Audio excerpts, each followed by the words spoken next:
Please welcome our panelists. Her Excellency, Madam Ellen Johnson Sirleaf, President of the Republic of Liberia.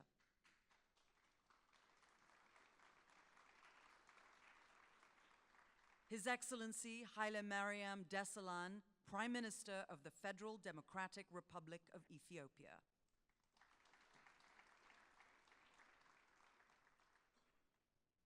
Chairman and CEO of PVH, Emanuel Manny Chirico. CEO of Visa, Charles Scharf.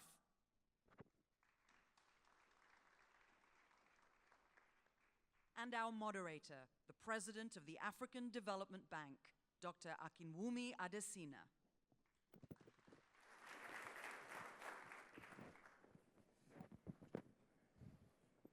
Well, thank you all very much and welcome. Let me first and foremost thank Secretary Priska and Mike Bloomberg, Your Excellencies, heads of state, heads of government, and also Madam Zuma, Chairperson of the African Union. Good morning. Let me welcome you to this session. It's on Markets on the Move, how diversified economies can transform risk into opportunity. Let me start with a few things. First and foremost is that African economies today, yes, they have economic headwinds, but they are not falling apart.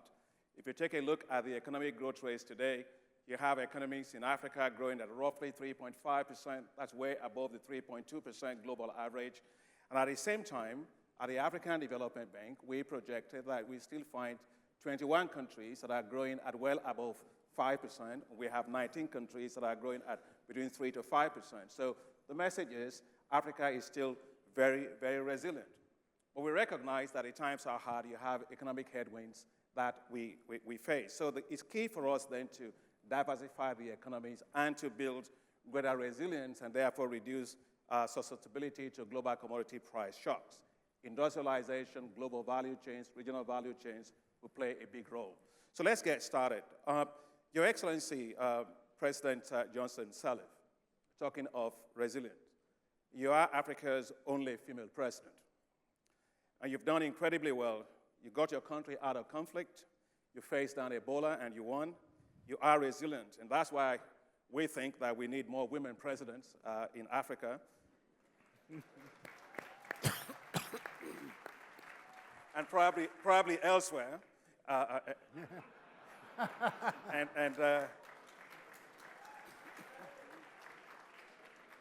In your view, how can Africa and the U.S. work together to build more resilient economies and overcome fragility?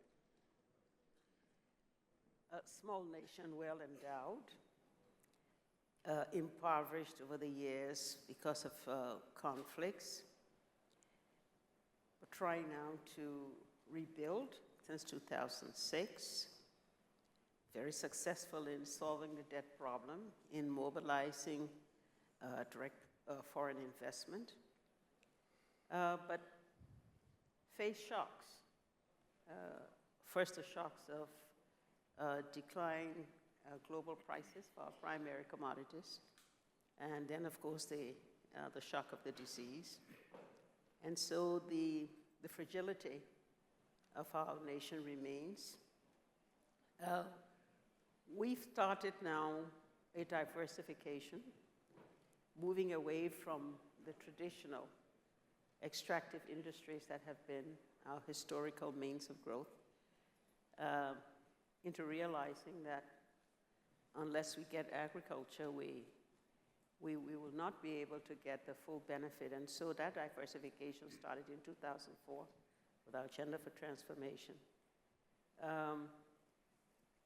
What we do need now is to work with the private sector, those that can come in and be able to work on bringing our potential, identifying those areas in which we have a comparative advantage in the sector, things like cocoa, reactivating our rubber, our traditional historical natural rubber sector, palm oil, which we've already started that. So what we need now to ensure that we build that resilience with a people that just have a lot of energy, having been, suppressed for a long time, but lacking the skills. So building the skills, being able to bring in private sector, private capital into those areas, I think, will enable us to address their fragility.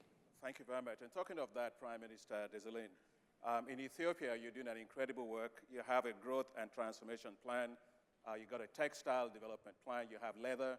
And you're doing incredibly well with this. You have a cotton textile garment that may make your country now to be exporting at a point in the future nearly $1 billion a year.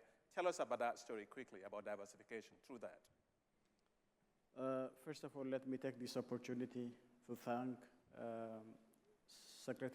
Madam Secretary of Commerce and Bloomberg for organizing this very important summit.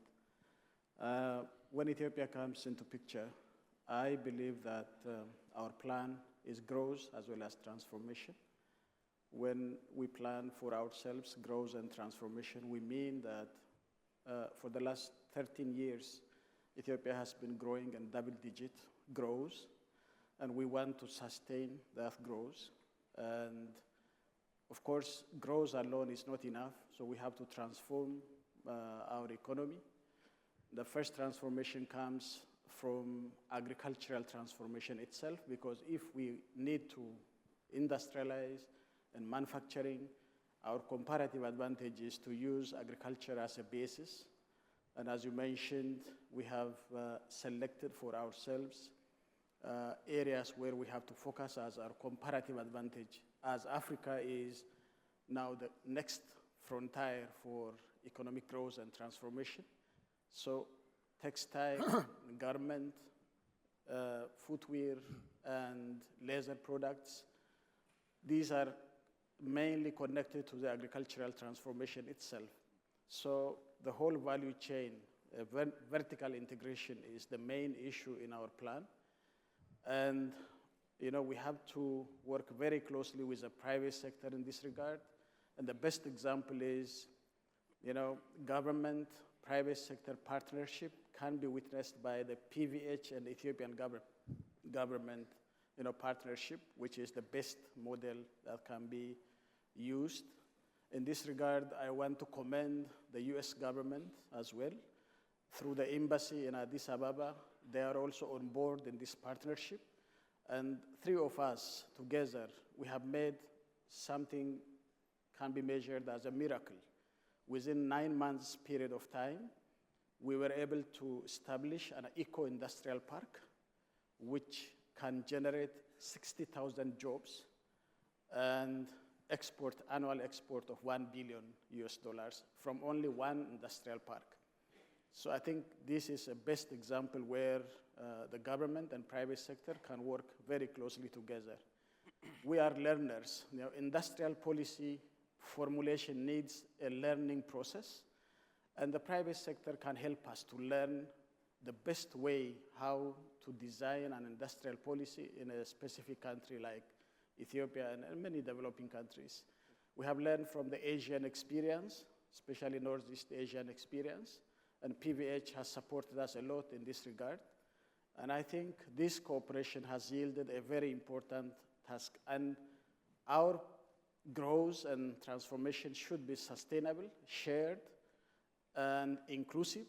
And in this regard, I think this industrial park is an eco-industrial park, which is climate resilient and friendly, and it's a green growth industrial park. That is the best example. Great. So that's a good segue to you, Manny. When the opportunity knocks, the Ethiopia was ready. The sourcing of apparel globally is changing because of various factors. One is the declining, the high industrial wages in China, the political problems you have in Bangladesh, which has made it quite difficult. So you're shifting, the apparel companies are shifting to places like Turkey, they're looking at Morocco, Egypt, Ethiopia, and others. And so tell us, why is it that you've chosen to focus in sourcing business out of Africa? Why in particular Eastern Africa, and why in particular Ethiopia, as the Prime Minister just said? Sure, I think just to take a step back is we've had tremendous experience pioneering in new regions of the world from a production point of view. You mentioned Asia, the challenges that exist in China today, rising costs, moving from light manufacturing to heavy manufacturing, electronics and technology, putting a lot of pressure on wages and a lot of pressure on shortage of labor. In Bangladesh, there's been a lack of investment by the government and by the manufacturing base to really bring that industry even further forward. So we see issues in factory safety, employee rights, and making sure the workers are taken care of in the appropriate way. So we've been involved in Africa for over 10 years. It represents today about a little bit over 5 to 6% of our global production. We believe that production could grow over time, over the next 5 years, to something that would approach over 25%. East Africa for us, really shows great promise, and it's for a number of reasons. One, the partnership that's been built between the industry, the government, and then also the donor base. To invest behind the training of workers, to make sure that the facilities are set up in the appropriate way from a corporate social responsibility point of view. There's an abundance of labor that's very well educated. The government is willing to make investments in infrastructure as we move forward. And then, of course, the natural resources that exist are critical for us to have a vertical operation. Great. Well, thank you very much. Let me come to you, Charlie. Africans are very, very resilient people. Remittances are very important. Today, remittances are about $57 billion a year, far exceeds official development assistance. But there is a problem. The cost of actual sending money home, its remittance cost is very, very high. It's the highest actually in the world. So what is Visa doing? And what do you think the government, African government, can do together with you to make sure that those costs actually come down? Right. Listen, I think it's a great question. And it's, there's no doubt that remittances, and I would also say the way commerce is conducted with cash within countries is more complex than it needs to be. It's not as safe as it needs to be. And it's certainly far more expensive than it needs to be. And one of the reasons why we get very, very excited about the opportunity to make a commitment to grow our business with partners in Africa is because we do think there's a tremendous amount that we can do. A tremendous amount of it revolves around mobile devices and our ability to deliver new products, such as we've got a new product called Visa Direct, where we can, in a much more cost-effective way, enable people with mobile devices to send money not just to one specific place, but to anywhere that's plugged into the ecosystem. And as we think about what that can mean, taking friction out of the system, taking cost out of the system, it gets us very, very excited. And there's no place in the world that is as capable as the African continent today. Most other parts of the world, they started with another technology. Getting people to change and move is extremely difficult. Africa, it's young, it's vibrant. It is digital because of these phones, whether they're feature phones or smartphones, and that creates the opportunity to just create this very different paradigm. Thank you.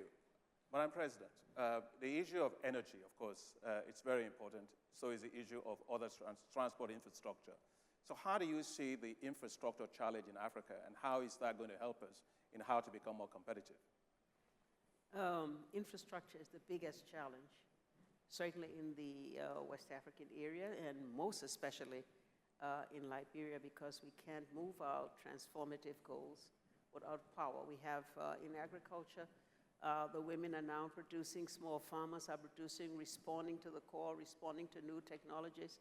But how do they now move into the next stage to be able to have processing, agro-processing potential?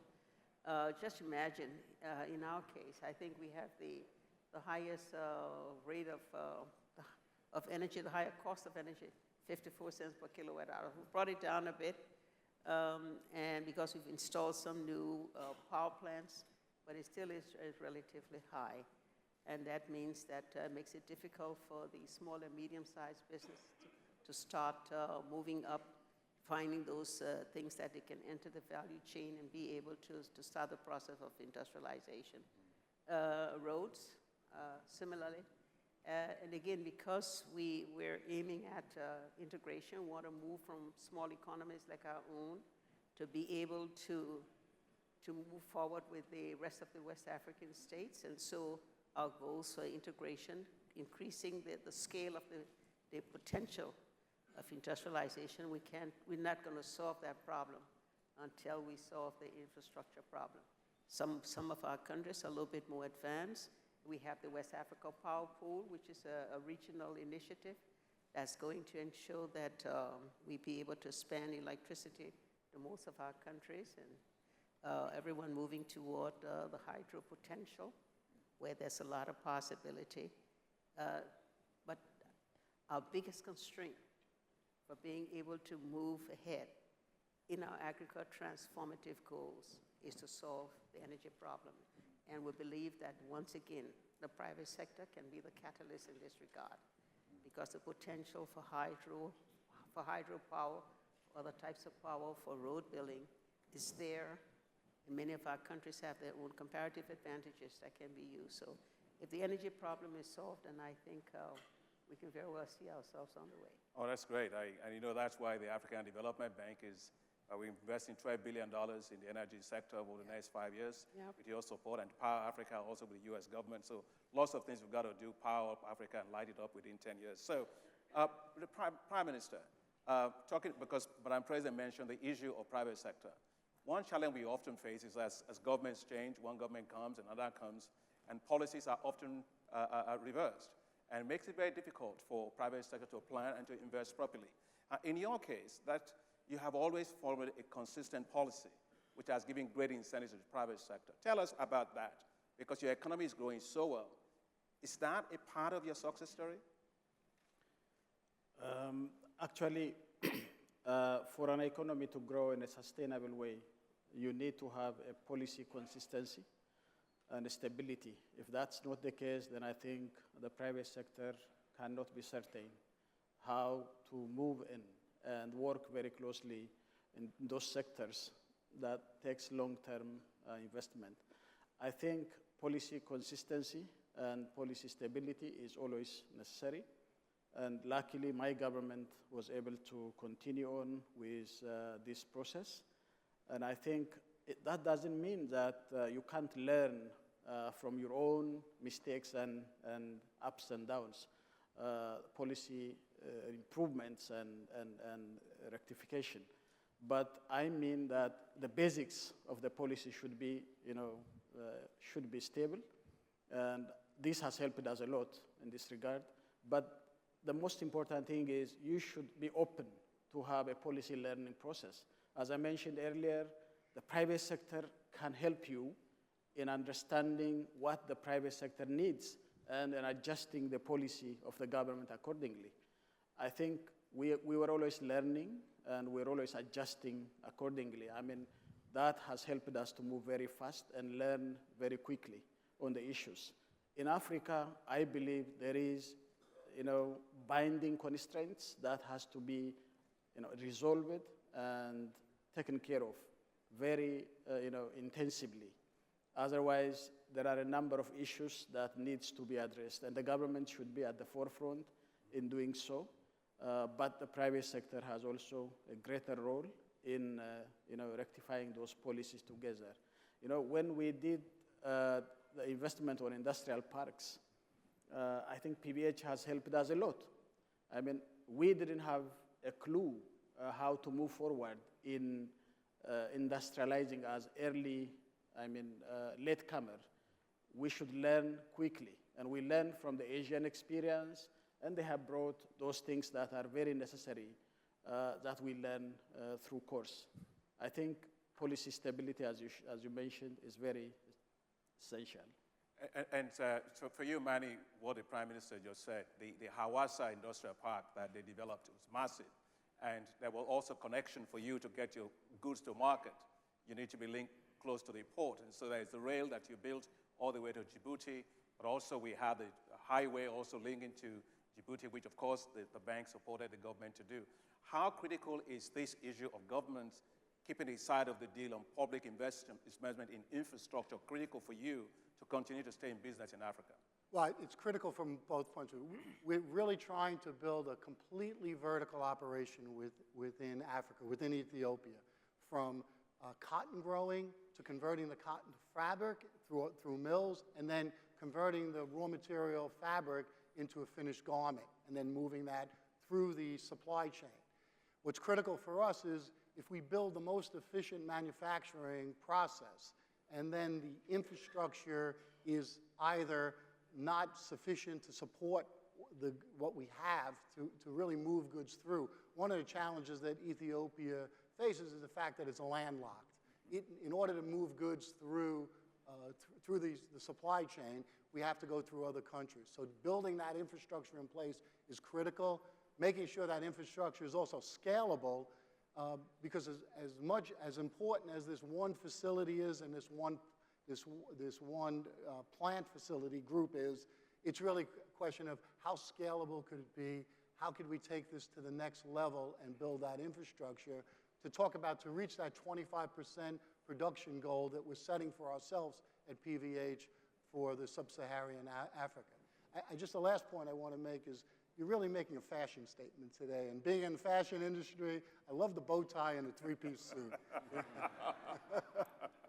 Well, talking of that, if you look at the population of Africa by 2050, it's going to be the same size of China and India today. So that's a big consumer market. But nonetheless, to buy all the things you want, the bow ties, that's great. But at the end of the day, financial inclusion is very important. A bulk of our population are not able to get access to financial services. So what is Visa doing in improving digitized money markets in Africa and also access to financial services for a larger population that is currently unbanked? Right. Listen, I mean, if you just build on what I said earlier about the existence of mobile devices, we have tools to bring people into the formal financial system and provide the appropriate education and whatnot that we didn't have just a couple of years ago.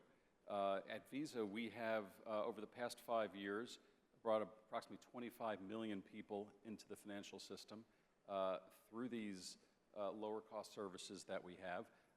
And we've done it not just partnering with traditional banks as the way we've done it in other parts of the world, but in cooperation and partnership with governments.